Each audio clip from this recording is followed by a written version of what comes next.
Hello बच्चों, आइए इस प्रश्न को देखते हैं। प्राकृतिक वर्ण से आप क्या समझते हैं? इस सिद्धांत को किस वैज्ञानिक ने प्रतिपादित किया? उदाहरणों द्वारा वर्णन कीजिए। इस प्रश्न की जो मुख्य अवधारणा है, मुख्य अवधारणा वह है प्राकृतिक वर्ण। यहाँ पर हम देखेंगे प्राकृतिक वर्ण क्या है और यह किसके द्वारा दिया गया। तो प्राकृतिक वर्ण को प्रस्तुत करने वाले वैज्ञानिक थे डार्विन। डार्विन के अनुसार प्राकृतिक वर्ण ही उद्विकास के लिए उत्तरदायी है।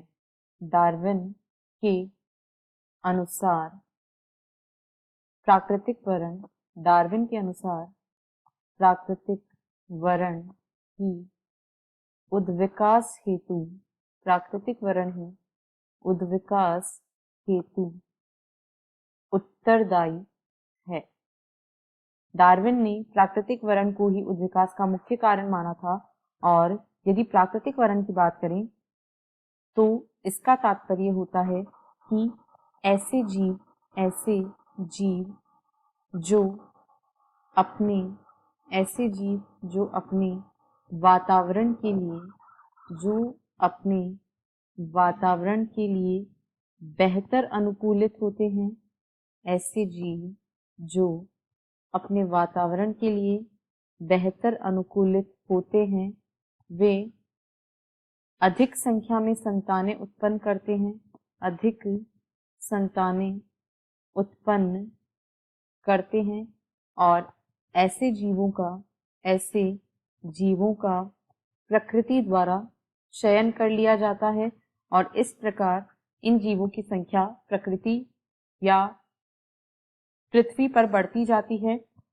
इस प्रकार इस सिद्धांत को प्राकृतिक वर्ण का सिद्धांत कहा जाता है, अर्थात प्रकृति हमेशा ऐसे जीवों को चुनती है जो बेहतर अनुकूलनों से युक्त होते हैं।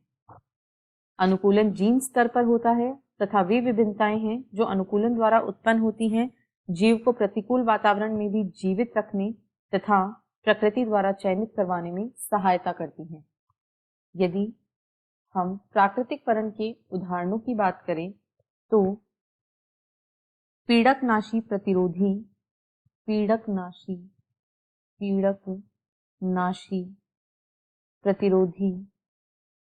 जीवों जैसे मच्छर आदि का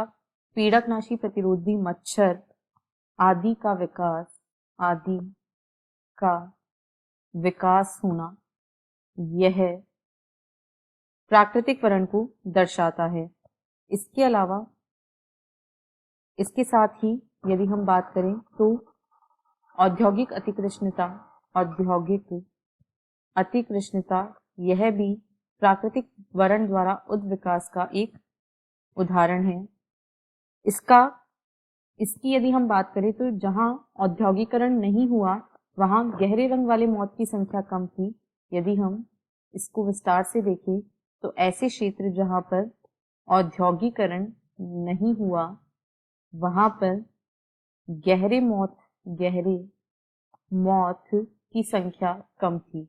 ऐसा इसलिए था क्योंकि यहाँ पर पेड़ों की छालों का रंग गहरा नहीं था, इसलिए ये आसानी से दिख जाते थे, जबकि सफेद रंग के मौत या हल्के रंग के मौत नहीं दिखते थे। जबकि ऐसे क्षेत्र जहां पर औद्योगिकरण हुआ यानी पेड़ों की छालों का रंग गहरा हो गया, वहां पर हल्के मौत की संख्या कम थी क्योंकि ये आसानी से शिकारी जीवों की पकड़ में आ जाते थे। इस प्रकार इंग्लैंड में मिश्रित आबादी पाई जाती थी और यह प्राकृतिक वर्ण द्वारा उद्विकास को दर्शाता है। इस प्रकार हमने प्राकृतिक वर्ण और इसके उदाहरणों को देखा। आशा है आपको प्रश्न समझ आया होगा। धन्यवाद।